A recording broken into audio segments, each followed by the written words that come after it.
we are actually continuing this series of talks on the theme of recollection of on the triple gem, right? I think you're familiar with the word Anussati, right? So we have the Buddhanussati, and then we have we're going to talk about next 2 and maybe 3 weeks on the Dhammanussati, so which is translated as recollections or reflections or contemplation on the Dhamma. All right. So I'm sure you would have got a very good knowledge and understanding, and hopefully an insight into what is meant by Buddhanussati, right?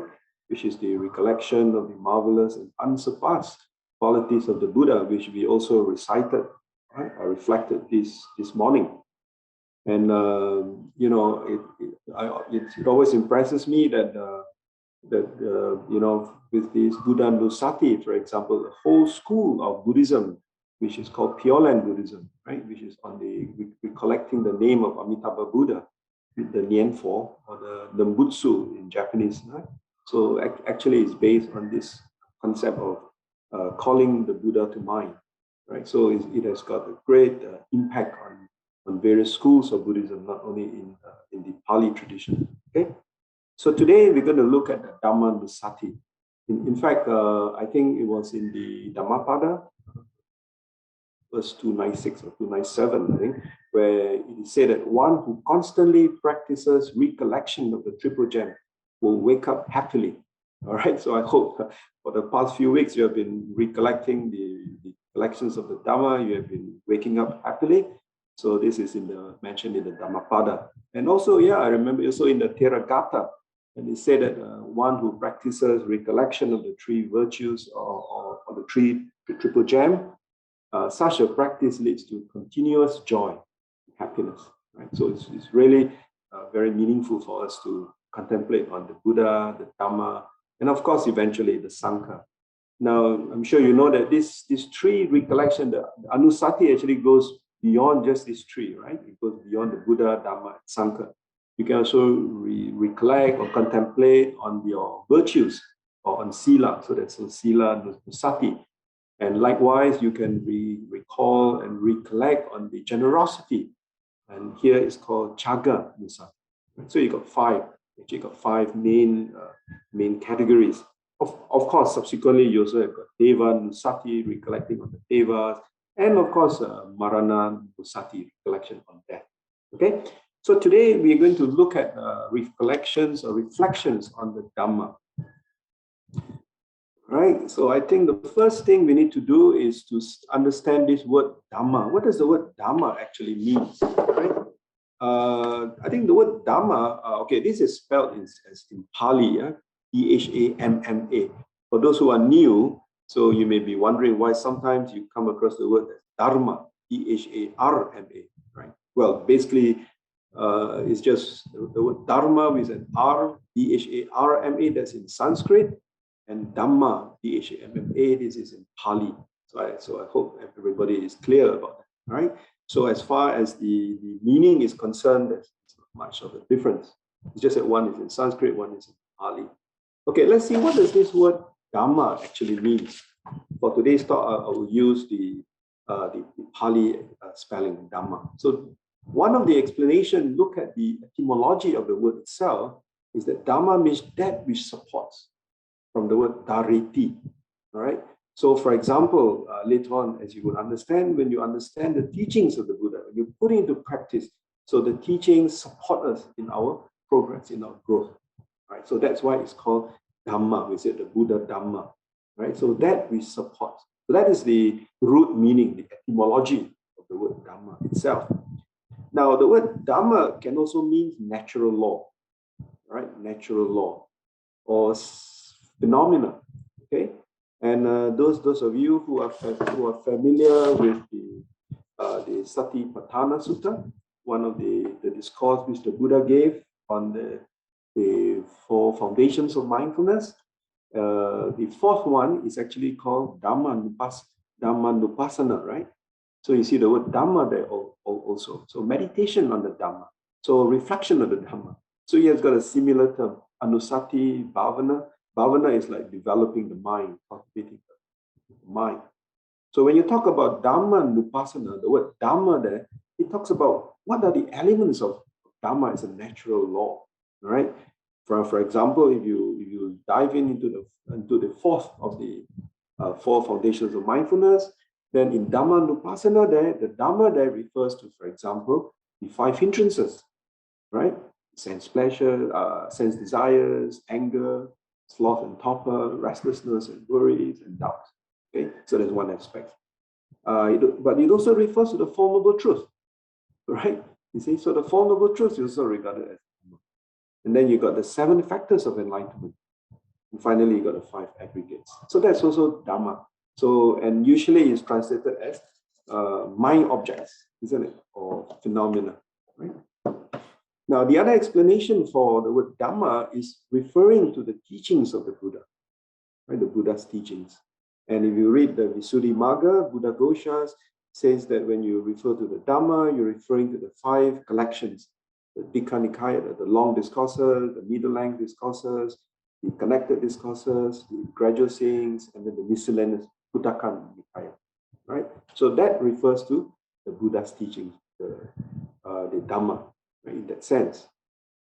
Now, of course, when we look at here, if you have been listening, attending the previous 3 sessions on the Buddha, you know that if the Buddha is the teacher, sometimes the Buddha is depicted as a doctor, as the great physician, isn't it?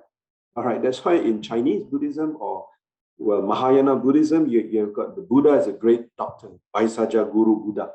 All right, so if you take Vaisaja Guru Buddha as in the metaphorical sense, then Vaisaja Guru Buddha is actually the doctor. Why is the Buddha called the doctor? Because he prescribes the medicine, and the medicine is the Dhamma. All right.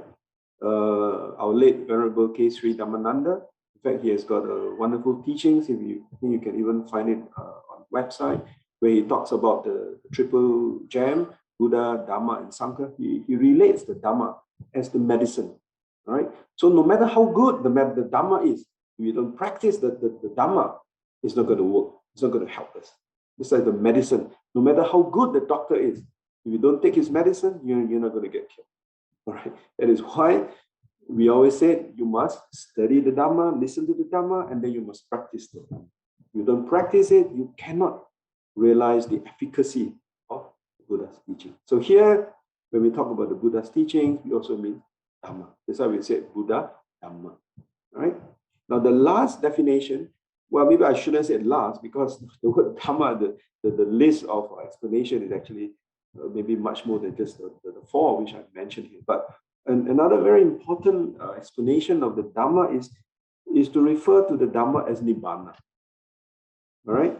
The Buddha refers to Nibbana as Dhamma. All right? There's a saying of all Dhammas, conditioned and unconditioned, the most excellent Dhamma, the supreme Dhamma is Nibbana. Right? And here, of course, the Dhamma, you have 2 types. You got conditioned Dhamma and unconditioned Dhamma. Right? So we're not going to go into details there, right? Maybe that's the area of the Abhidhamma, where it talks about there are only 4 things that are real, at least in the Theravada Abhidhamma, right? Our consciousness, our mental factors, materiality, and Nibbana. So in that sense, it's also Dhamma. So what is Dhamma? That we support, which is a natural phenomena, referring specifically to the teachings of the Buddha, and the final experience of the truth that the Buddha taught. That's also Dhamma, and that's also known as Nibbana. So you have got a whole range of different meanings for Nibbana. Now, the other way for us to remember is that, so today we're going to look more of Dhamma as the teachings of the Buddha, right? So we're going to look at that in that context. Look at the Dhamma as the teachings of the Buddha, Buddha Dhamma. Now, what is the characteristics of the Buddha Dhamma? All right. There are 3 suttas, not just 1, but 3. I've given you all the sources there, so you can, the rest of the weekend, right? You can Google these 3 suttas and then get more details. He says that actually the Buddha's teachings is actually a gradual training. And here he said, just as the ocean has a gradual shelf, all right, a gradual slope, a gradual inclination with a sudden drop off only after a long stretch. All right. So you don't really would have things like an instant enlightenment, right? So everything is gradual. Right? If at a point a person becomes enlightened, it is not that out of the blue like a popcorn and it just come out from the machine. It has gone through a long series of training and discipline and so on. So after a long stretch. So in the same way, this doctrine and discipline, so we use the word Dhamma Vinaya, right? Has a gradual training, a gradual performance, a gradual progression with the penetration to gnosis. Gnosis means knowledge or wisdom, right? Gnosis, only after a long stretch, right? So all these are actually mentioned in many of the Buddha's teachings. So remember, don't be too excited that this is already my third session listening to Dhamma talks. I expect to be enlightened at the fourth session. It may not work that way, right? But definitely you will see some change. That you should be able to see some change, right? Hopefully you are more patient. You are less prone to getting angry at the slightest provocation, right? So you can see some progress, right? Okay. So these are the three sources where it explains that the Dhamma, the teachings of the Buddha, is a gradual progression. Okay. Now the other thing I found very meaningful is this verse here from the Vakali Sutta. This is from the book of Connected Discourses, where the Buddha told this monk Vakali. He said, "Oh Vakali, whoever sees the Dhamma sees me, the Buddha." All right, now that has got a very deep implication. Now, unfortunately, because of time, I won't have the ability to go through this particular discourse, but it's a wonderful discourse. It's a story about this monk or this person, Vakali, who couldn't stand a day without looking at the Buddha, because he lived during the Buddha's time. The Buddha was so calm, so serene, so peaceful, like when Dona, remember the story of Dona, when he first met the Buddha, was walking towards him, and then Dona said, "Who are you? You look so serene, so kind, so calm. Are you a god? Are you a deva?" And Buddha said, "No, I'm not that. I'm the Buddha." Remember the Dona Sutta, right? That's another discourse called the Dona Sutta. But here in the Vakali Sutta, you have the same case. Vakali, in this case, was already a monk, and he was so I don't know whether the word infatuated is the right word, but he was so captivated by the image of the Buddha. So it is said that when the Buddha was away, I think legend said that he was away teaching the Abhidhamma in the heavens, right? So Vakali couldn't see the Buddha, so he was very depressed, very sad, very dejected. He couldn't see the Buddha.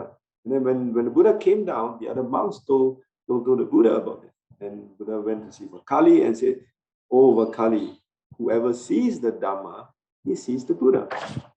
So today, I think the implication is, today the physical Buddha, our great teacher Shakyamuni Buddha, Gautama Buddha, is not with us here physically. But if we listen to his teachings, we practice his teachings, we put into practice, we realize his teachings, we actually see the Dhamma. We internalize the Dhamma in ourselves, right? So that is the meaning of it. Okay, so please do not think that the Buddha is gone, Buddha is dead. He lived 2,600 years ago. The Buddha is gone. He's no more with us, right? But if you remember this verse from Vakali, whoever sees the Dhamma sees the Buddha. So we must always remember to listen to the Dhamma, put it into practice, then we'll realize it. Okay, so that's another aspect of understanding what Dhamma means.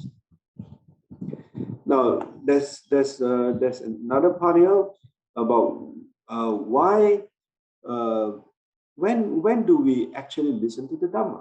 Now, again, this is a beautiful discourse. It's called the Mahanama Sutta. When a disciple of the Noble Ones recollects the Dhamma, his mind is not overcome with greed, aversion, or delusion. If you, for example, this morning when you recite the 6 qualities of the Dhamma, when you recite Swakato, Bhagavata Dhammo, Sanditiko, and so on, was your mind filled with greed, aversion, and delusion? Obviously not, isn't it? Correct? Because your mind was focused on these sublime qualities of the Dhamma, right? So that is why some schools of Buddhism, for example, spend a lot of time doing chanting, right? Because when you do chanting, you're actually focusing your thoughts on the teachings of the Buddha, right? So these are all skillful means, right? Skillful means. So his mind heads straight based on the Dhamma. And when the mind is headed straight, he gains a sense of the goal. He gains a sense of the Dhamma. He gains joy connected with the Dhamma.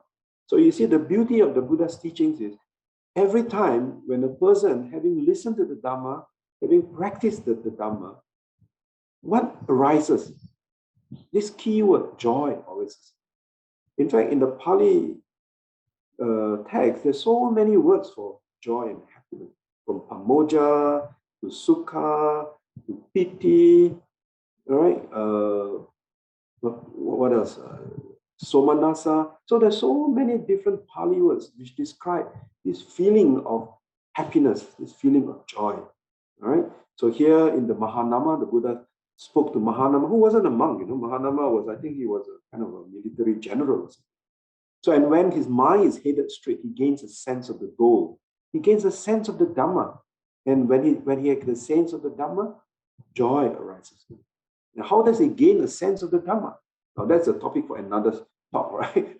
Today, we won't have time. For example, if you practice mindfulness, again, as I think I did mention previously, that it's not just mindfulness, you must have clear knowledge, sampajana, right? That's how you gain a sense of the Dhamma, the sense of a direction, which way you're going. Then you gain joy. And once joy is happy, rapture arises. So with rapture, the bodies grow calm, pasadi, right? Remember in the 7 factors of enlightenment, it talks about tranquility. And when the body is calm and at ease, the mind becomes concentrated. So samadhi arises. Right? So for samadhi to arise, before that there must be calmness, there must be pasadi. And for pasadi to arise, there must be happiness. And before happiness, you have got joy. So you see, all these are very positive qualities that we cultivate, we will experience if we practice them. Right? Okay?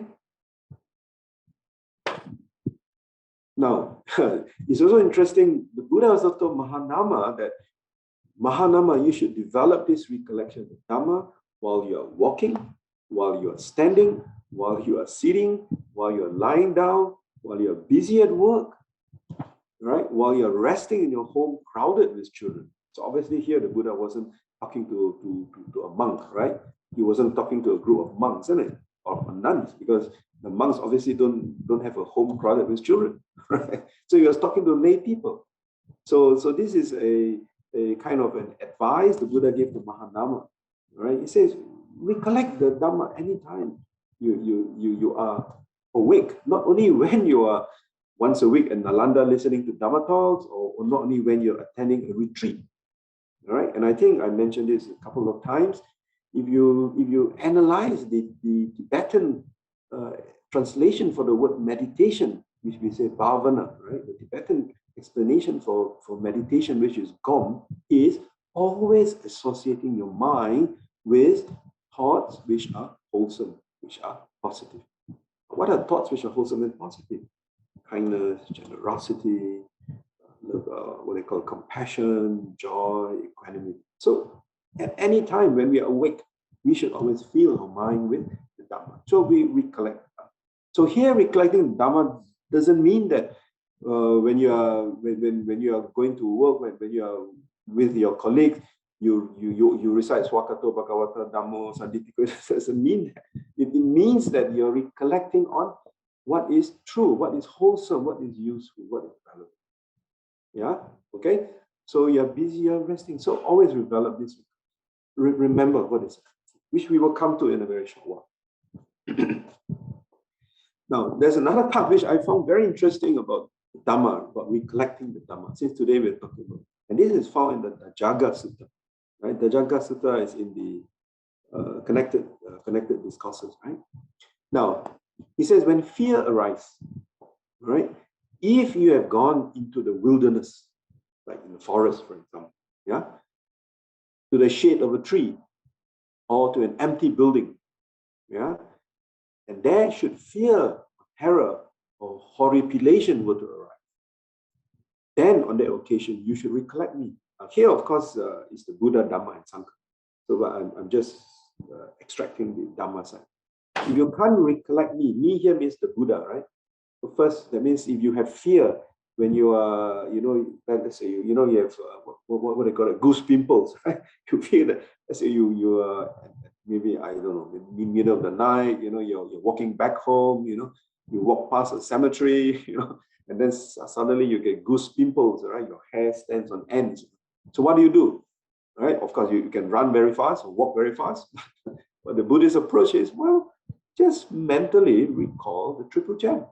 Just mentally recall Itipiso, Bhagava, Arahang, Samma, Sambuddho, Vichacharana, Sampanyo, the 9 virtues of the Buddha, and then recollect Swakato, Bhagavata, Dhammo, you recollect the virtues of the Dhamma, then you recollect virtues of the Sangha, right? So here he said, if you can't recollect me, you can't recollect the Buddha, then you should recollect the Dhamma. And of course, he said, if you can't recollect the Dhamma, then you recollect the Sangha. But basically, he says you recollect the triple chant, or the Dajaga Sutta. So when you have recollected the Dhamma, whatever fear, terror, or horripilation will be okay.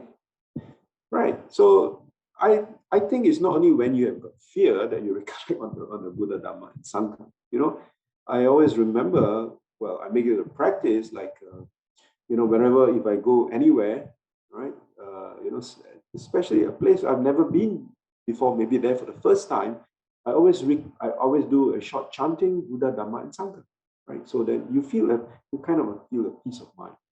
So this is from the Dajaga. Dajaga means like a banner, like they call it the banner of the Arahant, a banner. Like when you see soldiers when they go to war, what do? Carry a banner, right, or flag, right? What does the flag represent? The flag is supposed to give them that kind of a moral strength, a kind of an inspiration. That flag, right? So you watch movies, when armies, when they go to war, they always carry a flag, right? So that's a banner. So likewise, it's called in Pali the Dajaga. So to Buddhists, that flag that we carry, actually, that flag is the triple chant, Buddha, Dhamma, and Sangha. So always remember that.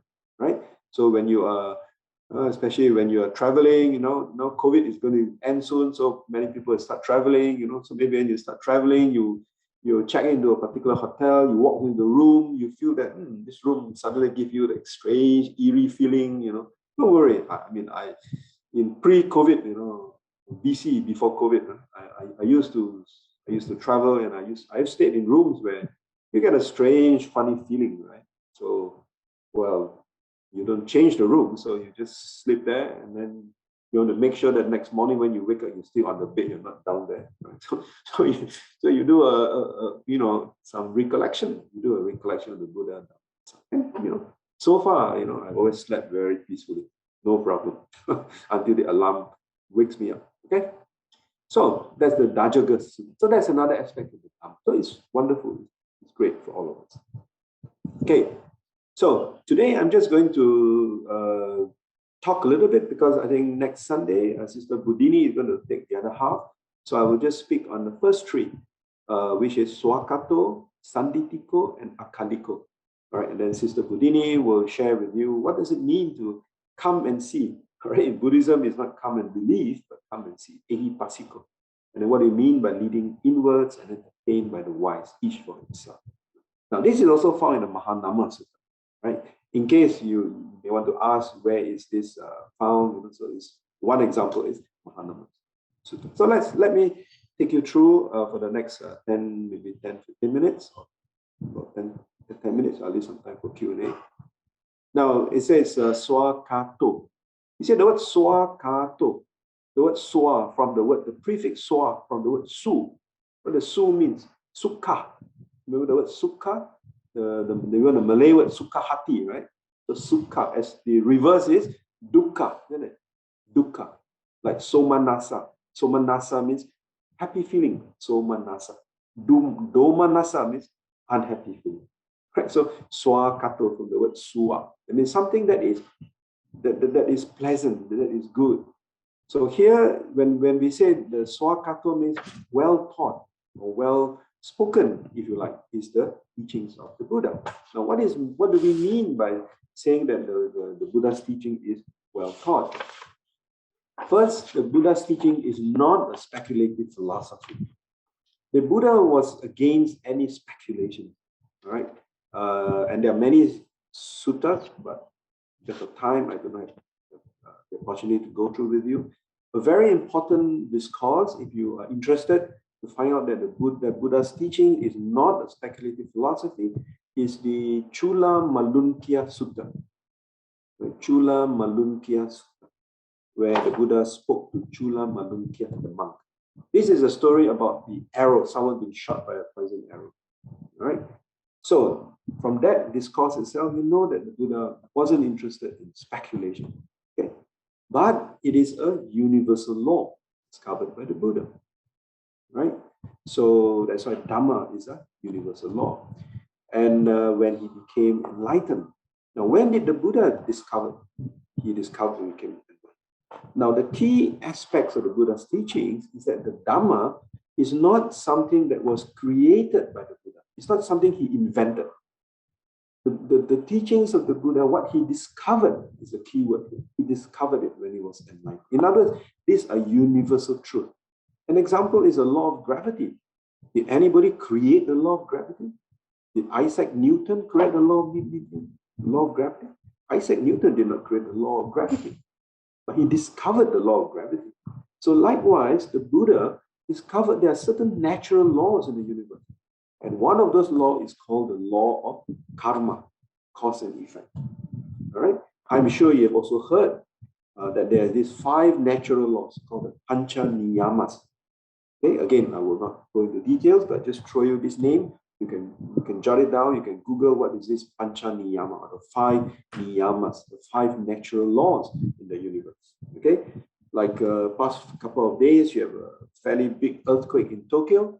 Is that because of karma? There's more to do with another natural law, utu niyama, one of the natural laws. So the Buddha discovered natural laws, and the one that is the most useful to us is the law of karma, because that law we can do something about it. All right, that law says that every action has consequences, and what the consequences are will depend on what action we perform. All right, so that's a very important advice which the Buddha gave, which is something that he discovered. So it's called the universal law. That because of that, it is excellent in the beginning, it is excellent in the middle, it's excellent in the end. And that natural law, one starts by building up the foundation. And that foundation is what we call sila, the moral principles. So those are very important. Okay, once you have kind of some good foundation on those moral principles, and for example, this morning we recited the 5 precepts. That forms a very foundation for our practice. It's so essential for our practice. Okay, but it doesn't mean that we do nothing and only perfect our moral principles and forget about mind training. Right? Then as we understand the importance of moral principles, as we understand the importance of observing those moral principles, we also then go to the next stage by cultivating the mind, by developing the mind, by understanding what are right thoughts, what are wrong thoughts, what is right view, what is wrong view. All right, so we train our mind. Now, once we do that long enough, gradually enough, remember it's a gradual path, right? Then what arises is what we call wisdom. And what is wisdom? Wisdom basically means we're able to see things as they really are. So we see things with clarity. So that's the meaning of wisdom. So what the Buddha actually wanted to show us is how do we find wisdom? How do we find clarity? So that is why his teaching is said to be well taught. Because if you follow his teachings, you start at the beginning, you start cultivating your precepts, your moral principle, and then you move on to cultivating your mind, mental development. That's why you got the word bhavana, right? Bhavana. Bhavana means cultivation. cultivating the mind. It's just like during the Buddha's time, the farmers, in order to grow vegetables or food crops, you have to cultivate the land, isn't it? So to make sure that the land is fertile, sufficient water, the land is properly tilled. So you need to do all those necessary practices. So that those necessary ingredients has to be there. All right. So that will be the moral precept. And finally, you get beautiful flowers, or you get beautiful or nice vegetables and so on. Okay, so that's the meaning of swakata. So remember, the teachings of the Buddha is not a speculative philosophy.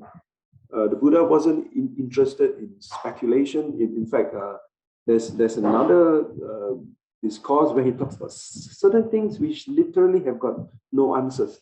They're called the asankatas, right? The asankatas, the indeterminable, right? Like, does the universe have a beginning? Does the universe not have a beginning? Does the universe have a beginning and no beginning?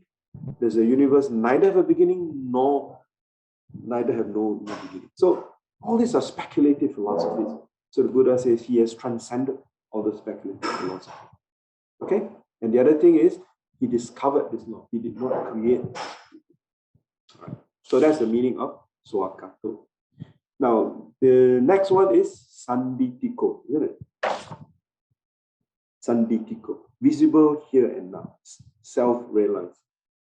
All right, the Buddha taught, but the Dhamma is to be self-realized. This means that by following the Noble Eightfold Path, virtues, meditation, wisdom, we can ourselves realize the destruction of greed and confusion. It also means that we can realize the Dhamma here and now. Right? So the Buddha's teachings is not meant for us to only realize it after we are dead and gone. Right? The importance is the present moment. For example, you practice mindfulness, and does mindfulness talks about the future? No, mindfulness talks about the present. Does mindfulness talks about the past? No, mindfulness talks about the present.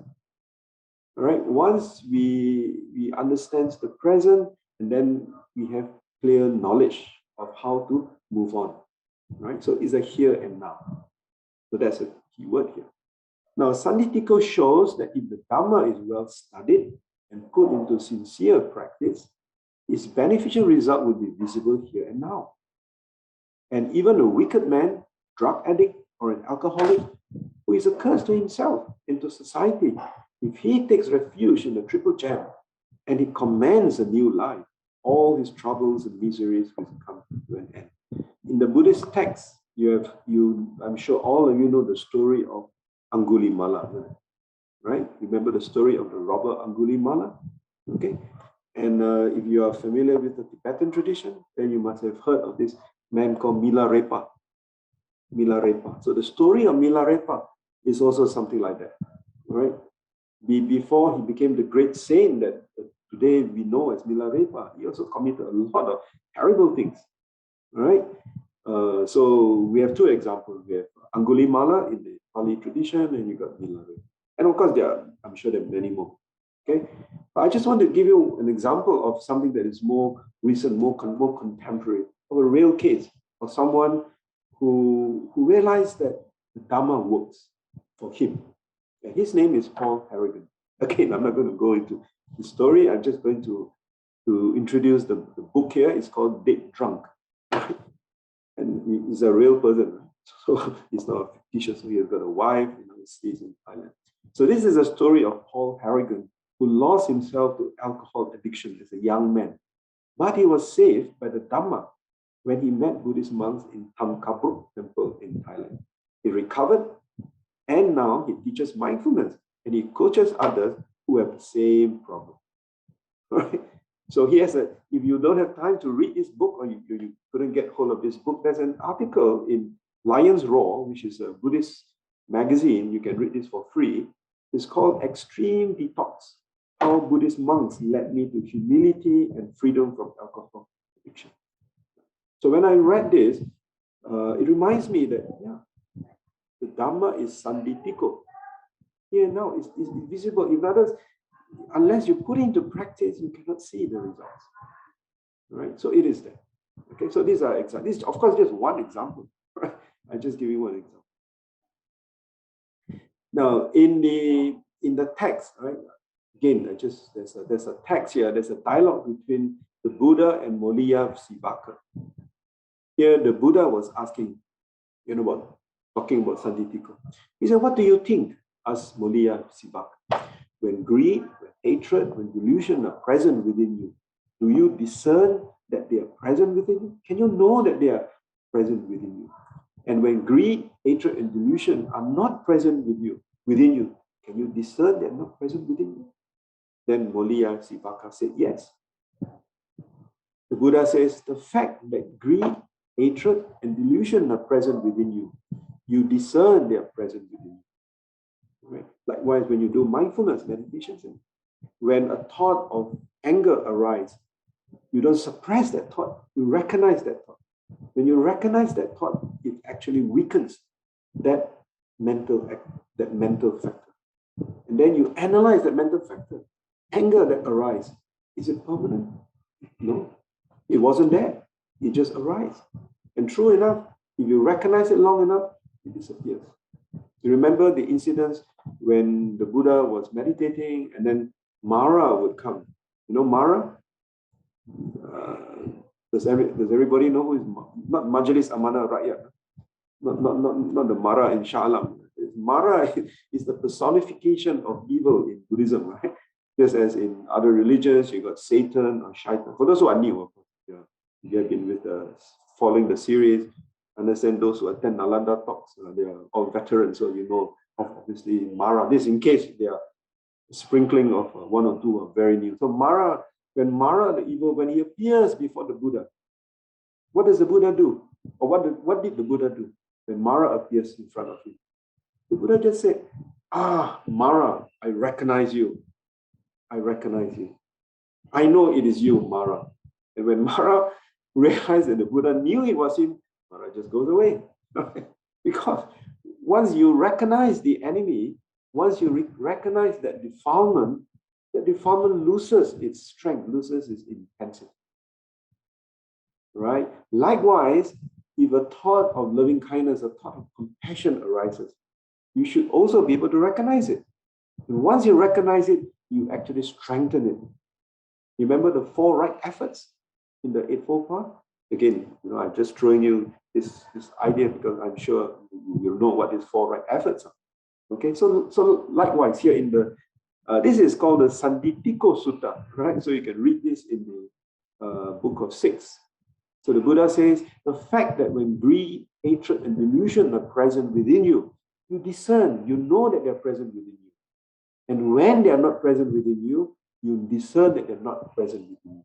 That is one way in which the Dhamma is visible in the here and now. All right, and then of course here, this sutta talks about timeless, inviting verification, pertinent, to be realized for the one. So the six qualities of the Dhamma. So this is a very beautiful. It is called Sanditiko Sutta. So you want to know more about what is meant by visible here and now. So you can read this Sanditiko Sutta. So I believe you have access to my slides. So all the sources are mentioned, right? So that will be more meaningful, more beneficial than just listening to my talk, right? You have all the sources here. You can Google the stuff. Now I'm going to go to the last one called Timeless Akaliko. This is comprises of 2 words. Well, I don't study Pali, but I do know a little Pali words here and there, right? Okay, so you have the word Akaliko. The A in France is always like a prefix, right? So Kala, Kaliko, Kali, from the word Kala. Kala means time. For those of you who practice in the Tibetan tradition, you have heard of the Kala Chakra. Kala Chakra, the Kala Chakra, Tantra, Kala Chakra, initiation, His Holiness Dalai Lama does a lot of the Kala Chakra Tantra. So Akaliko means it's no time, right? Timeless. It's timeless, right? Some Buddhist philosophers use the word killing time, right? Time is gone, so it's timeless. So the Dhamma is not bound by any time condition, so it is timeless. Some people say, what good is there for us to listen or to try to practice a teaching which is 2,600 years ago. What's the benefit of we might as well practice something more contemporary, right? Why are you going to listen to someone who taught the 2,600 years ago? That's what it's called. That's the Iron Age, isn't it? So why do we even want to listen to someone who lived during the Iron Age? But in reality, if you look at the Dhamma, it cannot grow old with age.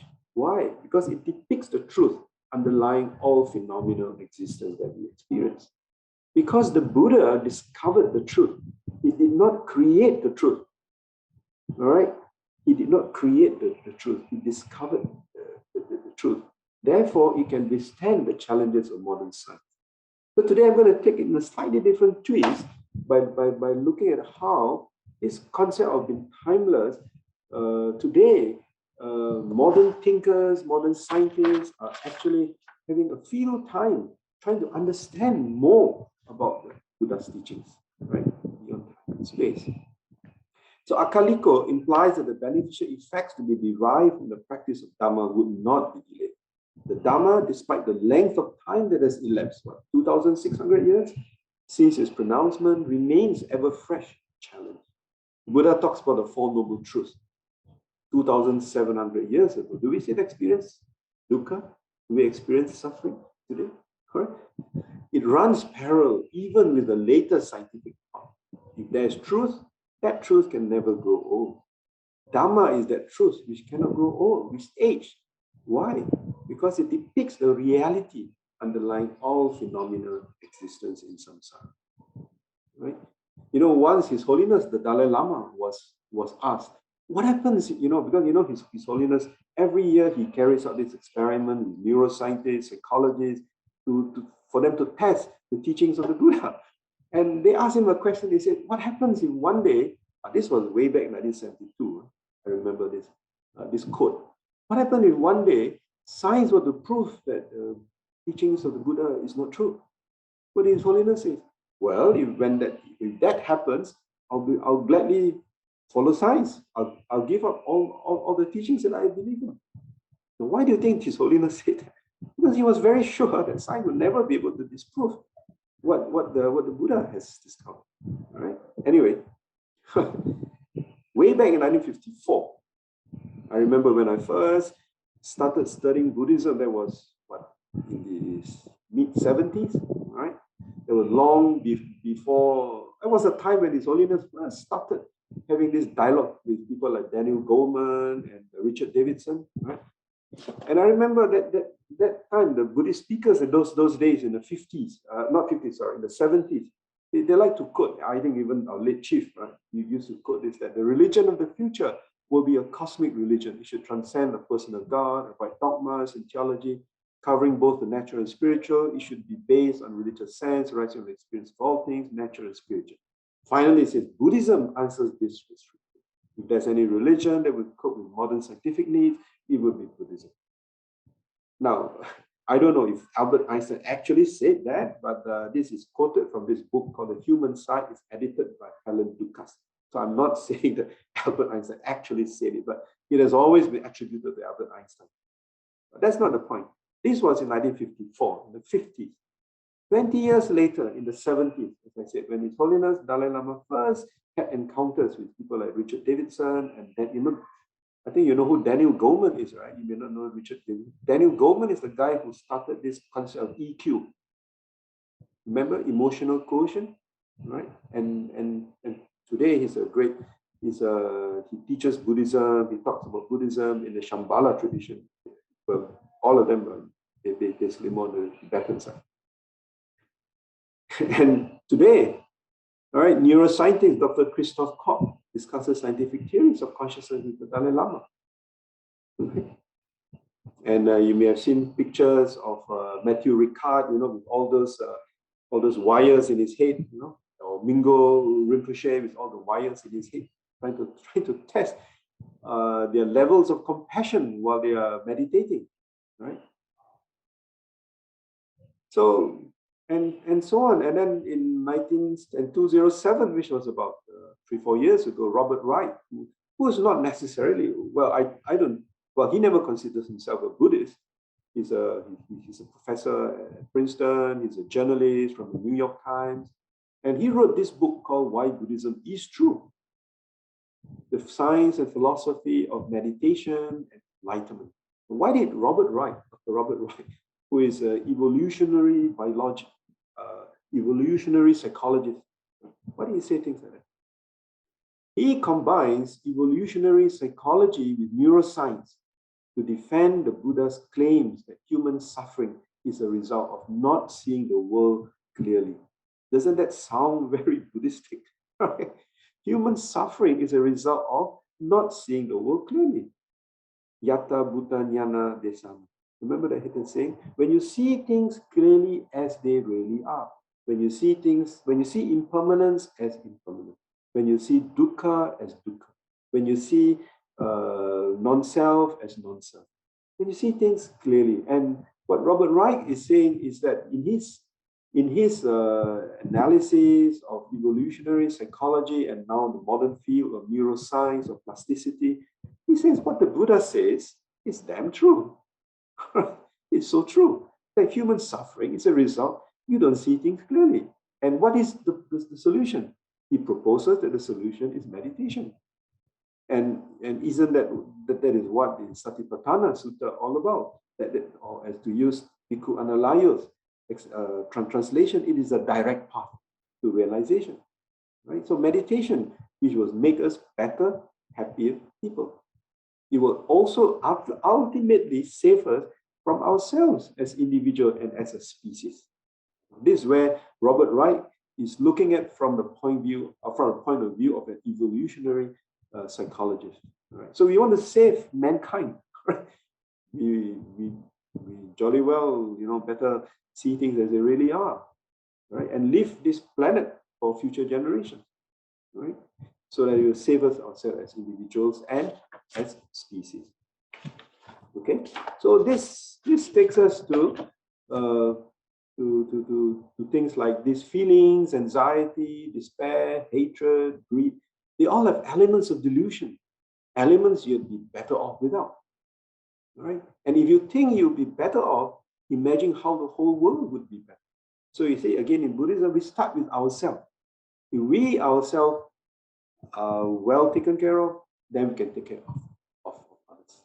After all, feelings like despair, hatred, and greed can foster wars and atrocity. If what I'm saying is true, if the basic here, the I here is Robert Wright, if the basic sources of human suffering and human cruelty are indeed in large part the product of delusion, there is value in exposing this delusion to the light. Okay, so delusion is what is the aim of Buddhism? Is to overcome delusion, greed, hatred, and delusion. Okay, so the solution, there are other spiritual traditions that address the human predicament with insight and wisdom.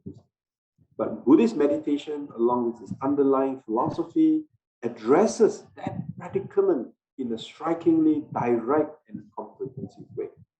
So Buddhism's diagnosis of the human predicament is fundamentally correct, and that its prescription is deeply valid and urgently important. Okay, so I close with a quote from Robert Wright.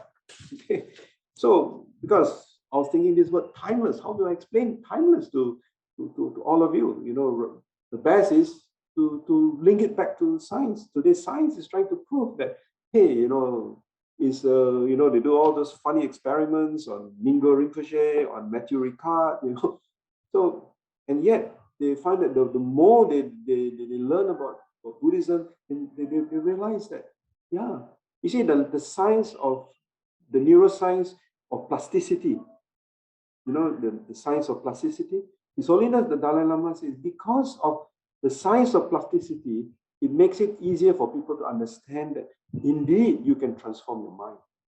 Because our mind is malleable. If your mind is fixed, then all the negative thoughts, all the destructive emotions, you can't do anything about it. But thanks to neuroscience, thanks to the science of neuroplasticity, we say that our mind is malleable. So we can change. So we can transform our mind. And that is when we put the Dhamma into Okay, thank you very much. And I hope this short sharing has been of some benefit. As I said, if whatever I said has not been of benefit, I hope the sources where the various references are mentioned, that will be more useful. Right? But if whatever I've said has been useful, please take along with you and put into practice. If it's not useful, please leave it behind. Okay, thank you very much.